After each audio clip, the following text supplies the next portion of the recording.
Have you ever felt that that invisible hand?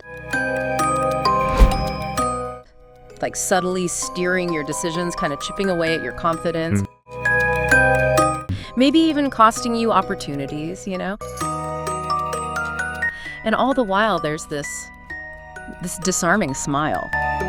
Yeah, it's a really unsettling thought, isn't it? It is, the idea that some people just seem to effortlessly pull strings, maybe leave careers in ruins, destroy your peace of mind. And they do it without ever raising their voice, without showing their true colors. Exactly.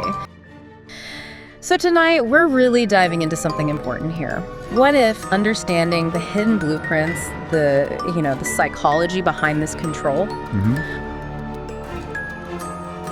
what if that could totally change your life?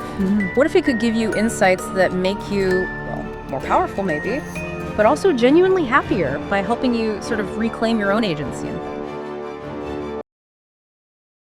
Well, this deep dive, I think it absolutely will uncover some truths.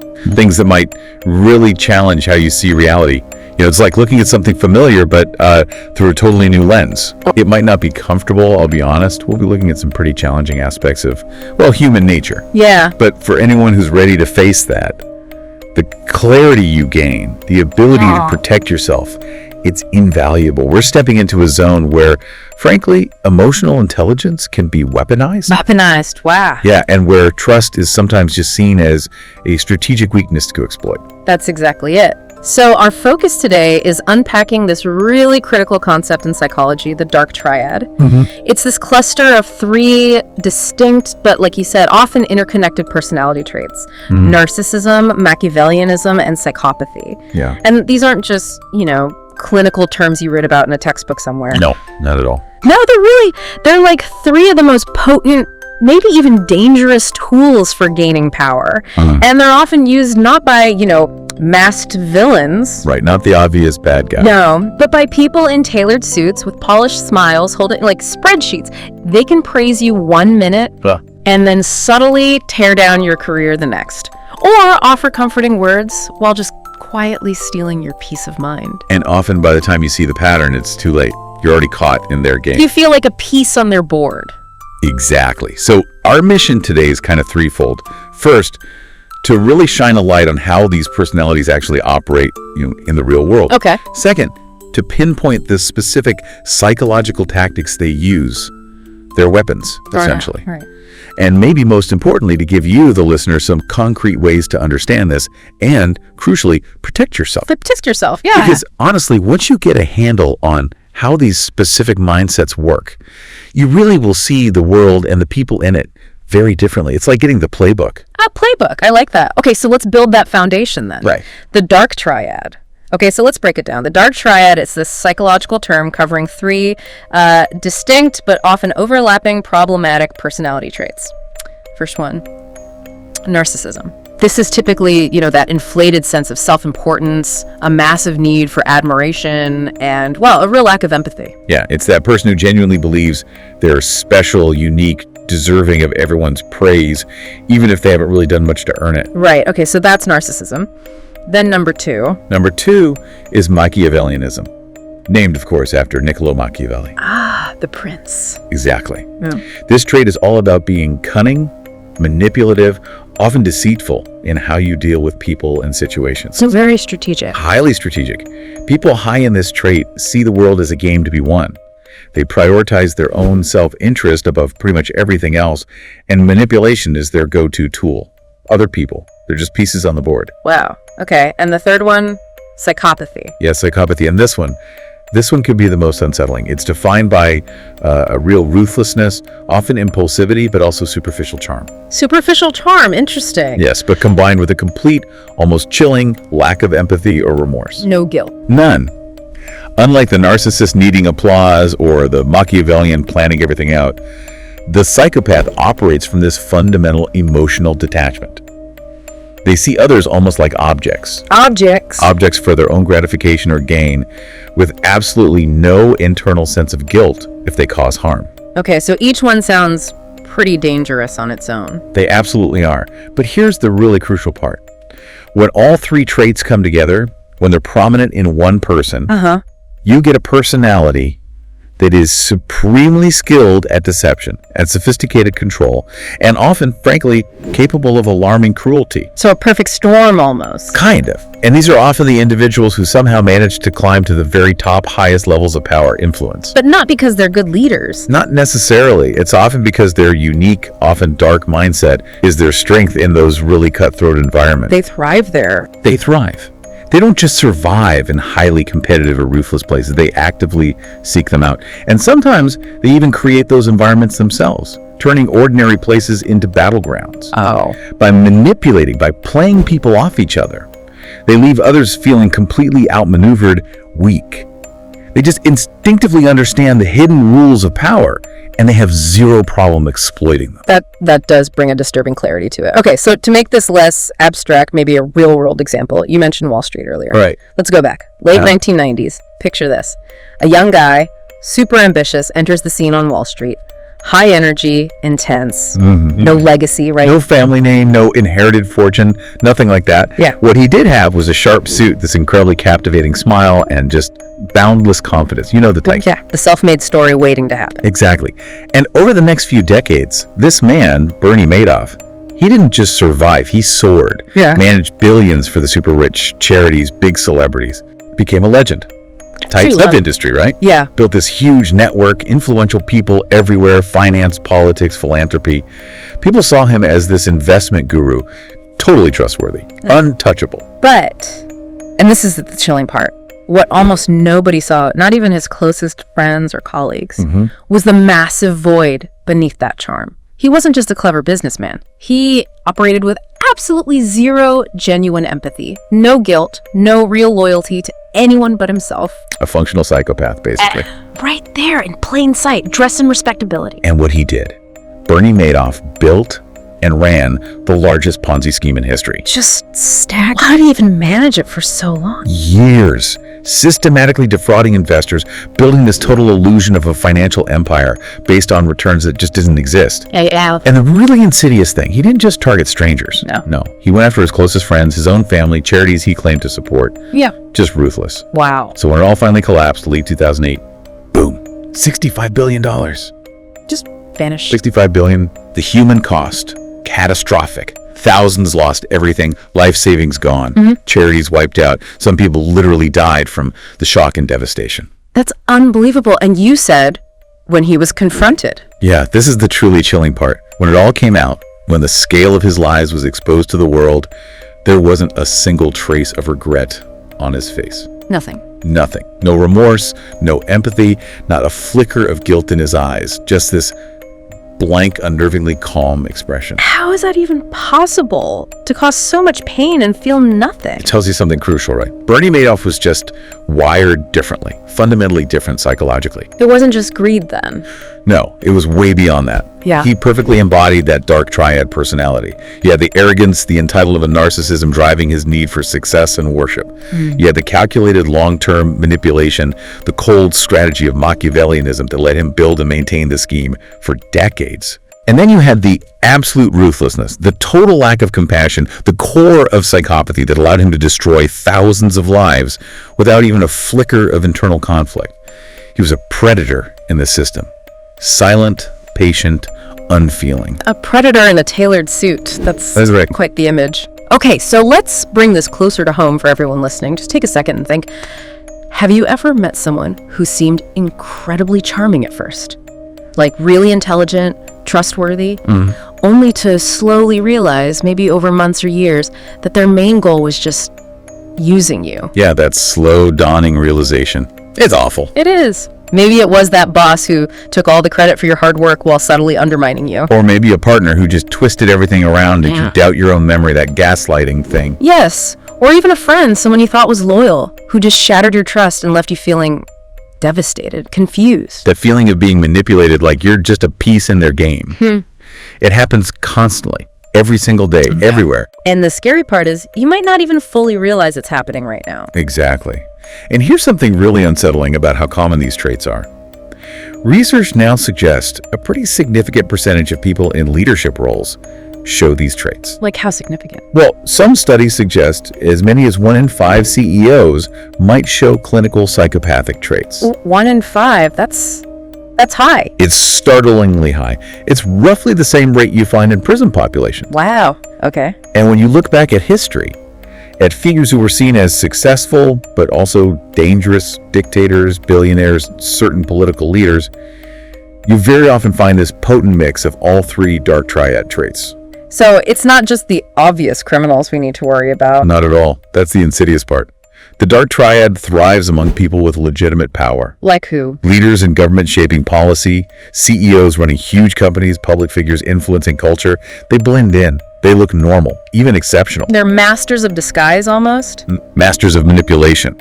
They know how to leverage psychology, how to exploit people, often with a smile and a perfectly plausible story. We're sort of conditioned to see evil as obvious, right? Monstrous. Yeah, like in the movies. But the real danger often comes from those who don't seem evil at all. They seem successful, charming, competent. Because they don't play by the same rules. Exactly. They don't operate with the same ethics or emotions as most people. They can fake empathy brilliantly, lie straight to your face without blinking. And the most dangerously, they have this chilling ability to thrive right at the top in positions of power and influence. They're not just good liars, they're like intuitive engineers of human behavior. Engineers of human behavior. What do you mean? They just know which emotional buttons to push, which insecurities to target, which desires to play on to control your decisions, your hopes, even what you think. They see people not as individuals, but as resources, malleable things. And that, for me, that's the absolute heart of the threat. It's not the obvious villain. No. It's the person who seems totally normal, trustworthy, the one selling you dreams with beautiful words, while quietly, systematically, just looting your world behind the scenes. Using people like pawns on a chessboard. Sacrificing anyone for their own gain. Cold-hearted players, no love, no guilt, no loyalty, just wanting one thing: power. It's not fiction. It's a real blueprint for how some of the most dangerous minds quietly control things. And if you don't learn to spot them, You risk becoming just another pawn in their game. Simple as that. They aren't afraid of ruthless situations. They like them. They create them. Because, well, everyone else is trying to play fair. yeah. They've already figured out that in the power game, things like ethics, compassion, honesty, those are often seen and exploited as weaknesses. Wow. Okay, so that raises the big questions then. How do they do it? How do these narcissists, Machiavellian psychopaths climb so easily? What are their specific psychological weapons? And crucially for everyone listening, how can you protect yourself? Those are exactly the questions we need to tackle. Because I really believe once you internalize how these minds work, it changes everything. You gain this critical new layer of awareness. All right, let's dive in. Where do we start? Narcissism. Okay, first pillar, narcissism. So at its core, a narcissist, they have this deep, almost unshakable belief that they're just fundamentally special, unique. Deserving of everyone's praise, everyone's attention, whether they've actually achieved anything or not. Right, and their craving for power. It's not really about leading, is it? It's more about being worshipped. Exactly. Worshipped, adored, having their ego constantly fed. They want this devotion where ideally your identity just kind of dissolves into serving their needs. So when a narcissist walks into a room, what happens? Their default assumption is, I am the most important person here, period.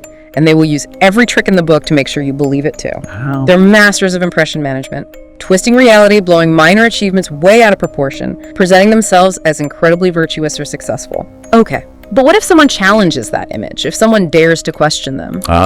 Well, then you see the other side. It's not just simple anger. They often lash out with completely disproportionate rage. Really? Oh, yeah. Or they play these cunning social games to isolate or discredit the person.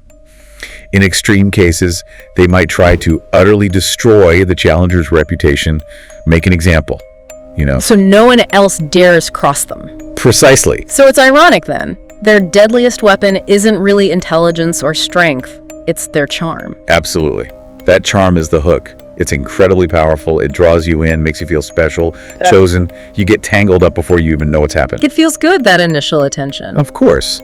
But that charm is just step one in a very specific psychological toolkit they use. A toolkit. Okay, what's in it? Well, research shows narcissists often start with something called love bombing. Love bombing. Yeah. It's this overwhelming, intense, often super fast showering of affection, praise, attention, nonstop flattery. They make you feel like you're the most amazing person they've ever met. So they create this intense bond really quickly. Exactly. Designed to bypass your normal defenses. You feel seen, understood, like you found the perfect connection. Like the universe finally delivered, right? But you said that's just step one. What comes next? Then comes the chilling part. Gaslighting. I've heard that term. Making you doubt yourself. Precisely. It's gradual, insidious. They start systematically making you question your own reality, your memories, your feelings, your sanity even. How do they do that? They'll deny saying things you clearly remember them saying. They'll twist events. They'll tell you you're too sensitive or imagining things or being crazy. Until you start to think, maybe I am wrong. Exactly. You start doubting your own judgment, your intuition. And that makes you more reliant on their version of reality. Wow. Okay, so love bombing, then gaslighting. What else? The third key tactic is intermittent reinforcement. Intermittent reinforcement. Sounds technical. It just means unpredictable rewards. Once they've hooked you with the love bombing and started undermining you with gaslighting, they begin to switch things up. How so? They alternate, completely unpredictably, between that intense affection and sudden chilling coldness, between praise and harsh criticism, closeness and then abrupt distance. Hot and cold. Exactly. And that pattern is incredibly addictive, like playing a slot machine. You get hooked on trying to get back to the good times, the love bomb phase. So you're constantly trying to win back their approval. Constantly anxious, desperately chasing that validation. Your brain literally gets rewired to crave that unpredictable reward. It keeps you emotionally tethered, ignoring all the bad stuff because you're hoping for the next hit of affection. That whole cycle, it sounds disturbingly like how cult leaders operate. It's very similar. Make you feel chosen, special, part of the inner circle. Then slowly, piece by piece, chip away at your independence, your self-worth, until you don't even recognize yourself anymore. You become just a reflection of their needs. And the impact on the victims? It must be devastating. It's profound. And it's not just emotional. People often say things like, I became a shadow of myself, lost their spark, their confidence. And neuroscience actually backs this up. Narcissistic abuse doesn't just cause emotional pain. It literally reprograms your brain. Reprograms your brain? How? MRI scans show patterns very similar to PTSD. An overactive amygdala, the fear center, keeping you constantly hypervigilant, looking for threats. Always on edge. Exactly. And at the same time, often a weakened prefrontal cortex, the part responsible for rational thinking, self-worth, identity. So it's not just heartbreak. It's like a psychological assault. It absolutely is. Yeah. Designed to break down your internal compass, make you feel worthless without them. And where do narcissists get their fuel today? Where's the best place for them? Well, arguably the ideal breeding ground, the biggest supply chain for narcissistic validation right now, social media. Yes. Exactly. It's become this digital arena where the rewards, likes, followers, comments go disproportionately to those best at selling themselves, crafting that perfect, often exaggerated online image. Performance over authenticity. Often, yes. Outrage, drama, manufactured perfection get more attention than genuine connection or quiet competence. Is there research on this? Like, is narcissism actually increasing? There is. Studies suggest narcissism, particularly in younger generations like Gen Z, has noticeably increased. The whole influencer phenomenon has almost become the public face of it. So what used to be seen as a disorder is now mainstream. Increasingly so. It's often celebrated, rewarded. Every like is a little dopamine hit. Every comment section can be a throne where followers bow down with their clicks and emojis. It reinforces that need for external validation above all else. It reminds me of that old Greek myth, Narcissus. Exactly. The ancient Greeks understood this remarkably well. The myth of Narcissus isn't just about vanity. It feels more like a prophecy, doesn't it? A warning. A man so obsessed with his own reflection, he couldn't look away and starved to death by the water. And today, the water is the phone screen. Often, yes. Yeah. Drawing us into that same self-absorption. But here's the real tragedy of narcissism. The deep, sad truth. What's that? It isn't that they love themselves too much. It's the opposite. It's that they often harbor such profound self-hatred, such deep shame about their inner emptiness. Really? Self-hatred? Deep down, yes. They can't bear to look away from that shiny, fabricated reflection they've created. The manipulation, the demand for adoration. It's all a desperate attempt to build an external shield against that unbearable internal void. They need your worship to feel okay about themselves. So how do you break free from that if their power depends on you? That's the secret. Their entire power structure depends completely on your participation in their illusion. I participate. Yes. The moment you start seeing through the facade, the moment you truly understand that their grandiosity is just a thin veil over deep shame and self-loathing, that's when their magic breaks.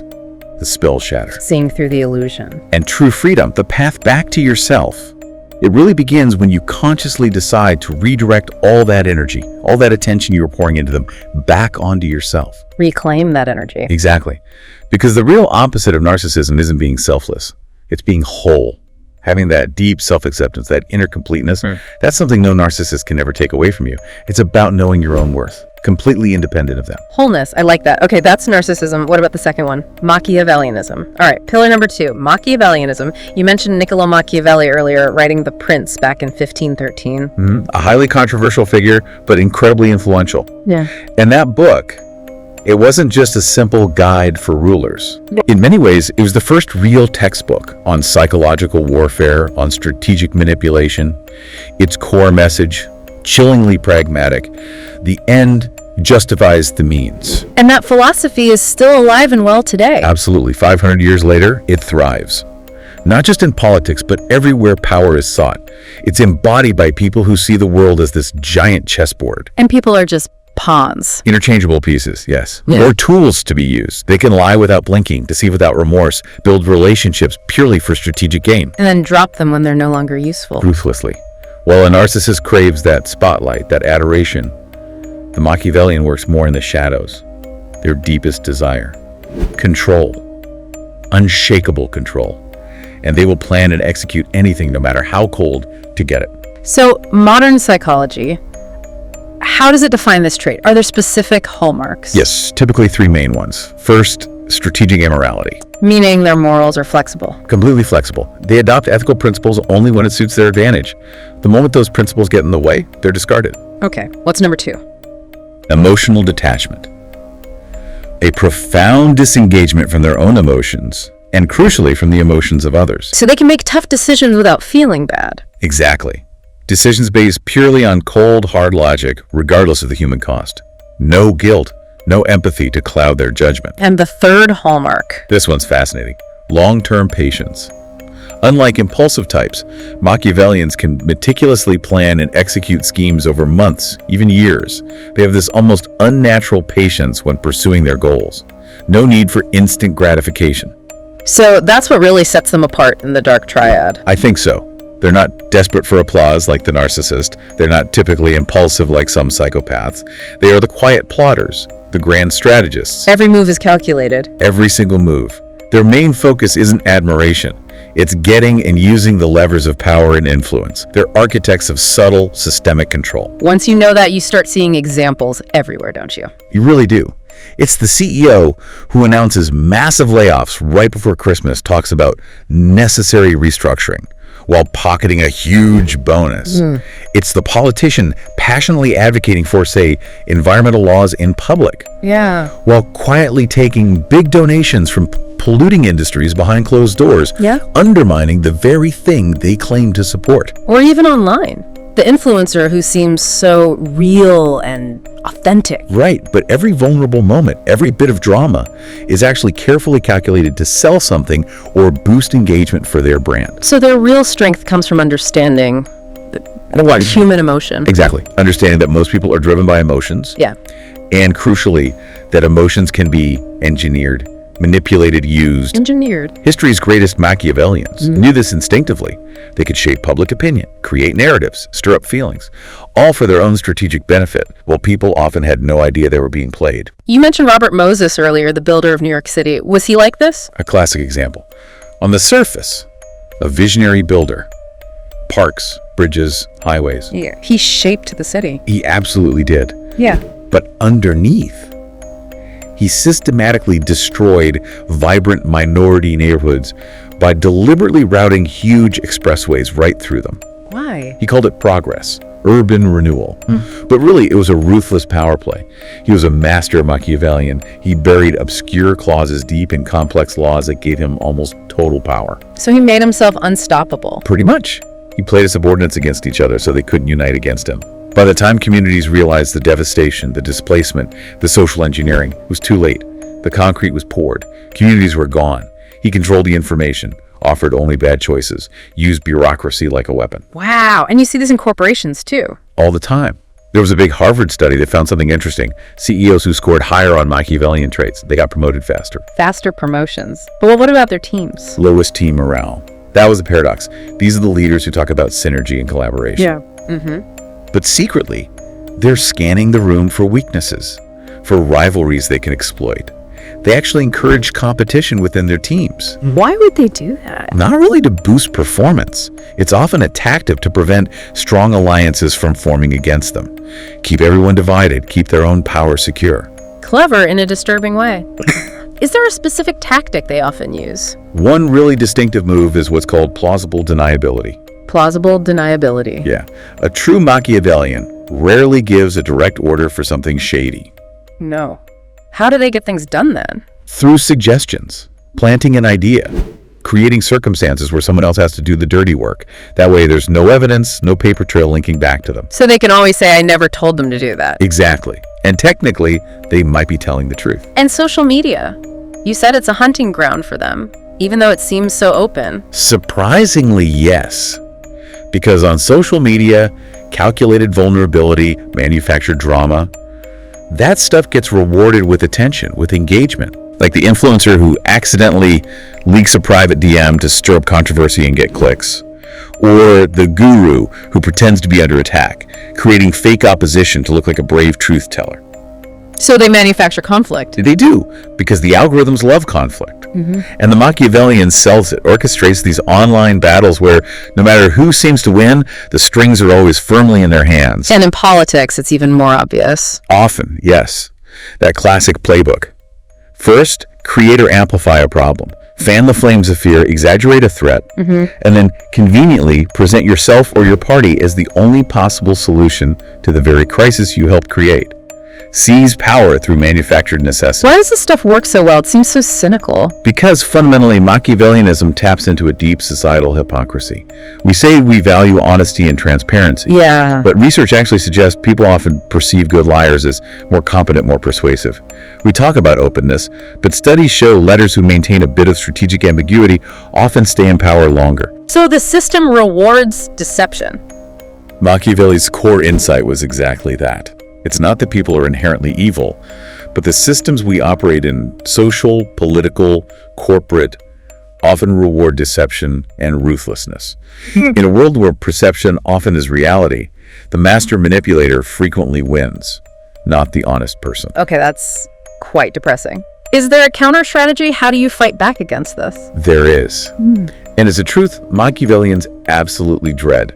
Their entire power depends on you believing in the game they've created. Believing in the game. Yes, the moment you stop reacting emotionally to their manufactured drama, the moment you ignore their fake fights, and crucially, the moment you start looking for the third option. The one they're deliberately hiding from you, the choice beyond the either or they try to force on you.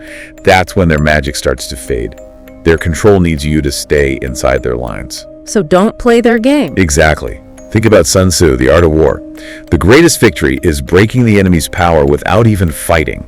How does that apply here? You counter Machiavellianism not by being naive, but by understanding their tactics deeply. When someone makes themselves the hero of every story, ask yourself, who are they making the villain? Good question. When they push you into a sudden, urgent, black and white choice, pause, create space, ask, what's the third option they don't want me to see? Understanding the game so well, you don't have to play by their rules. That's where the real power lies. It's not about out-Machiavellianing the Machiavellian. It's about changing the rules entirely. And the first rule to change. Abandon the idea that you have to play their game at all. You always have a choice. Okay. Powerful stuff. That leaves us with the final and maybe darkest part of the triad, psychopathy. All right, now for the darkest corner, maybe. psychopathy. But let's be really clear here. We're not talking about the Hollywood version, right? Like the serial killer with a knife. No, absolutely not. That's a harmful stereotype. Yeah. We're talking about something far more common and in many ways much more terrifying. The functional psychopath. Functional. Yeah. Meaning they live among us. Exactly. They don't wear masks. They wear expensive suits. They don't carry knives. They carry spreadsheets. They walk into boardrooms, government offices. And they're hard to spot. Incredibly hard. Because they're not crazy in the way people usually think of it. They're perfectly rational, calculating. Like sharks moving silently through the water, often completely undetected for years. So what is the absolute core feature? What defines them psychologically? The most terrifying defining trait. A complete, total lack of empathy. Lack of empathy. We talked about that with narcissism too. How is this different? It's deeper, more fundamental. It's not just a deficit. It seems to be biological. Biological. Yeah, brain scans show distinct differences. Significantly reduced activity in the amygdala, the part that processes fear, empathy, social cues, and often abnormalities in the prefrontal cortex, the area for impulse control, moral reasoning, thinking about consequences. So their brains are literally wired differently. It appears so. And this unique wiring effectively frees them from that internal emotional turmoil, the guilt, the remorse that would stop most people from harming others. They just don't feel the weight of morality in the same way. Which allows them to be ruthless. Utterly ruthless and chillingly efficient. You mentioned Robert McNamara before with the Vietnam War, quantifying civilian deaths. A stark example. He wasn't driven by malice necessarily. He saw human lives as abstract numbers, statistical probabilities, purely logical, detached decisions, regardless of the horrific human cost. It's that surgical detachment. And Elizabeth Holmes, the Theranos actor. Another fascinating case. Observers noted how she could mimic emotions with almost unsettling precision, like an AI learning human behavior. Mimic them. Yeah, deliver passionate speeches, project concern, maintain intense eye contact, but seemingly from a place of profound internal emptiness. These aren't irrational people. They are predators operating with supreme calculation, unburdened by the emotions that constrain the rest of us. And that lack of emotion makes them effective, especially in certain systems. Incredibly effective, especially in environments where ruthlessness or cold efficiency gets mistaken for strong leadership. Which brings us back to that shocking statistic about CEOs. 21% showing psychopathic traits. Right. Compared to about 1% in the general population, it's a massive difference. It suggests that climb up the corporate ladder, for some, really selects for these traits. So these are the bosses who can. They're the CEOs who can order mass layoffs right before a major holiday, fully knowing the devastation it will cause families, and genuinely feel nothing, no remorse. Or the hedge fund managers. Who will gut a company, asset strip it, leave thousands unemployed, destroy a community's economic base just to make a few extra million for themselves. They see people, workforces, communities as just resources or obstacles. Not entrepreneurs driven by passion, but predators driven by profit and power. Often, yes. Their actions get justified by the bottom line or market forces, but the engine underneath is a fundamental lack of concern for human suffering. And this power comes from their biology, that lack of stress response. That's a huge part of it. Think about it. An ordinary person faces a big ethical dilemma. What happens? You feel stressed, anxious, maybe sick to your stomach. Exactly. Your body floods with stress hormones, cortisol, adrenaline. You hesitate, you agonize, your conscience screams at you. Yeah. A psychopath's brain facing the same dilemma. It stays calm, ice cold. No internal conflict, no moral anguish, no physical stress response to the potential harm they might cause. So they can just act with chilling precision. And absolute ruthlessness, No. unburdened by the emotional breaks everyone else has. And in politics, it's even bigger scale. Often much bigger and potentially more devastating. Think historically Stalin deliberately engineering famines, starving millions as a political tool. But his diaries showed planning, not rage. Exactly. Meticulous, neatly written kill lists.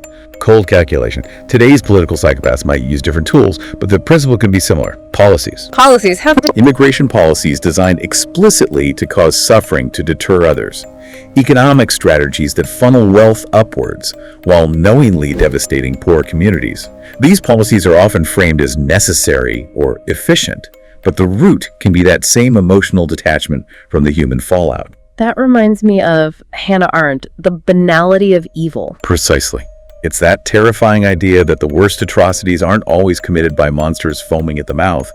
They're often committed through systems, through bureaucracy, Through paperwork. through forms, rules, processes. The administrator stamping a form that leads to mass suffering without feeling a thing, the person just following orders that inflict incredible harm. Cold, detached, systematic. And neuroscience helps explain this too. You mentioned mirror neurons. Yeah, mirror neurons are fascinating. They're part of why we instinctively react to others' pain, why we often recoil from causing harm ourselves. We sort of feel what they might be feeling. But psychopaths don't have that. The system seems to be fundamentally absent or broken in psychopaths. Research, again, from places like Harvard, shows when typical people see someone in pain, a specific brain area called the insular cortex lights up the empathy center. And in psychopaths. Nothing. Zero activation. It's not just indifference, it's a biological reality, a neurological superpower in a dark way. It lets them thrive in systems where ruthlessness is mistaken for efficiency, where emotional detachment looks like strength. Okay. But is there any weakness? You said they never change. That's the paradox. Their greatest strength, that unfeeling core, is also their greatest weakness, in a sense. How so? Narcissists can potentially change, maybe if forced to confront their emptiness or find healthier validation. It's hard, but possible. Machiavellians are strategists. They can adapt, learn new tactics if the old ones stop working. But psychopaths. Psychopaths are essentially trapped, forever locked in that emotional void. Their brain wiring means genuine empathy, remorse, deep connection. It's just not possible for them. They can mimic it, but they can't feel it. So they can't escape themselves. Never. They're confined to that internal emptiness, which, ironically, can make their ruthlessness somewhat predictable, even if it's terrifying. They can't choose to be different. Wow. Okay. That paints a very stark picture of all three. So as we wrap this up, it's easy to think, maybe, that these kinds of people are rare, like characters in a movie. Confined to thrillers or history books. But the really chilling truth, the thing we need to grasp, is that they are far more common than we like to admit. They really are. They hold powerful jobs in big companies, high positions in governments. They could even be sitting across the desk from you at work, closer than you think. And they're not going to scare you outright, usually. No, that's not typically their style.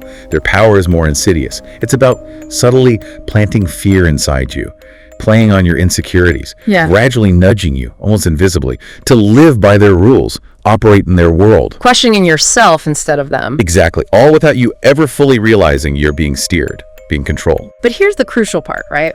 The empowering part. Despite all their cunning, all their ruthlessness, they can't actually do anything alone. Absolutely nothing. Not unless you listening right now, keep buying into their schemes. Keep applauding their fake success. Keep mistaking their manipulation for leadership. Their power depends on our participation. Entirely. Their whole sophisticated structure relies on your validation, your belief in the reality they create for you. So this whole deep dive, it's not just information. No, it's meant to be a warning sign. A weapon, in a way. A mirror. A mirror. Yeah. Because once you really commit to learning their blueprints, once you develop that sharp ability to recognize their patterns, their tactics in action, Then what? then nobody, absolutely nobody, can truly make you just a pawn in their game ever again. You shift from being played to being aware. You can make conscious choices. So the real question isn't just how many of them are out there. No.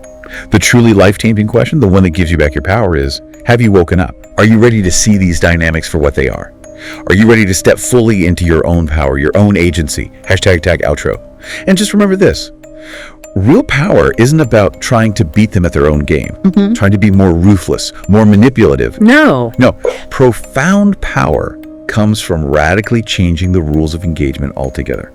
Or even more powerfully, choosing not to play their game at all. Don't engage on their terms. Exactly. And the very first rule you should just throw out the window is that mistaken belief that you have to play along, that you have to participate in a game designed to diminish you. You don't. So what's the goal then? The alternative? Wholeness, completeness, that deep sense of self-acceptance, of authenticity. That is the true antidote, the ultimate defense against the Dark Triad's influence. Being fully yourself? Fully, authentically yourself, grounded in your own values, your own inner strength. And that state of being, that's something no narcissist needing constant validation, no cold manipulator, no psychopath trapped in their own emptiness can ever truly take away from you. Stay vigilant, stay aware. And go find your own wholeness. It's waiting for you.